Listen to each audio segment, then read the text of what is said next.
8th grade, I moved to a different location just because I'm going to start drawing on this. And I'm not going to expect you to sit here and watch me draw this whole thing because I know that your time is precious and you've got lots of stuff to do, and I'll try and speed this up as well. But I just wanted to show you how I start when I draw out in a grid. Some people are very systematic and they start in the upper left-hand corner and then they go left to right, top to bottom. Some people hop around. Some people like to start with a basic outline. That's what I'm going to start with.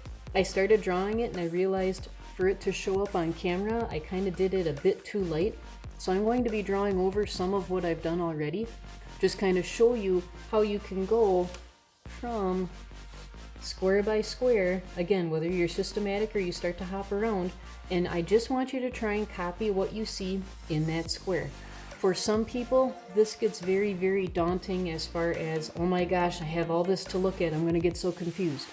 So if it helps for you to put like a little post-it note or two down and just block out everything else that you see except a couple of squares or a square at a time, for some people, I've noticed that that really helps with keeping yourself in check as far as not getting too overwhelmed with everything that you're trying to draw.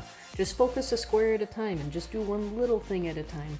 And before you know it, all the pieces of the puzzle are going to make one awesome image when you're all finished. So that's what I'm going to show you, is how to start drawing this puppy out. Here we go.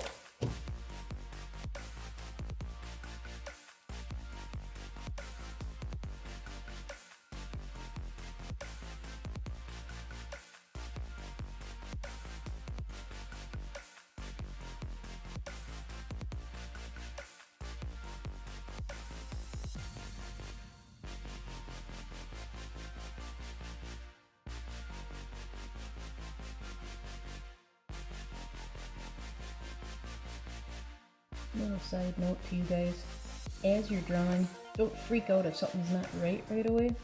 You're using pencil, so you can always go back and tweak things as long as you drew light enough. Try not to press too hard into your paper where you completely smash the fibers of the paper and then you can't erase. Then you're like, oh geez, now what do I do?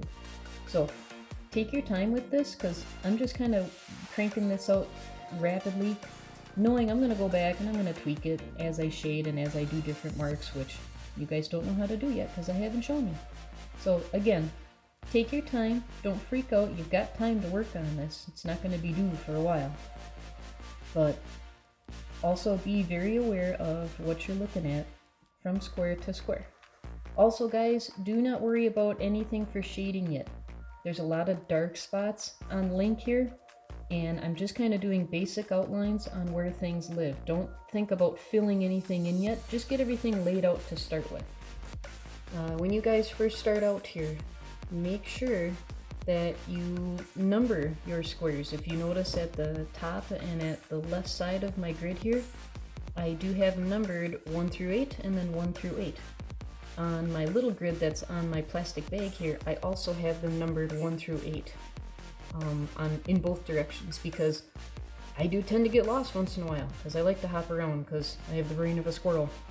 So that does help me kind of keep myself on track as far as where the heck am I supposed to be, what am I supposed to be working on right now. Because I have seen these projects where some of them were drawn beautifully, but all of a sudden an arm or a leg was in the completely wrong spot. It looked like it was over 2 or 3 inches from the rest of the body. So then the student would have to go back and redraw that whole section, and they would have it complete with details, shading, and everything.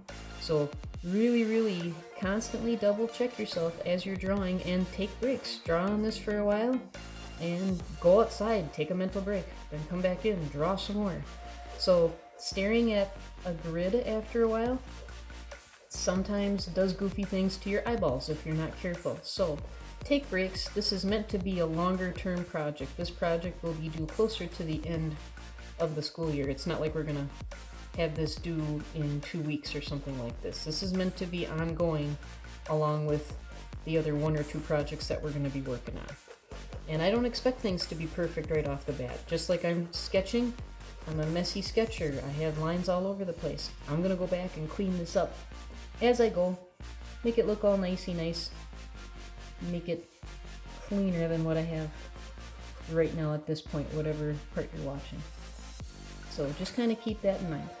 Also, when you get to things like if you have fingers, if you have toes, you'll see in what I was drawing here a little bit, I always treat, in this case, hands, like they're wearing a mitten, and Link's got a glove on, but you can see individual fingers.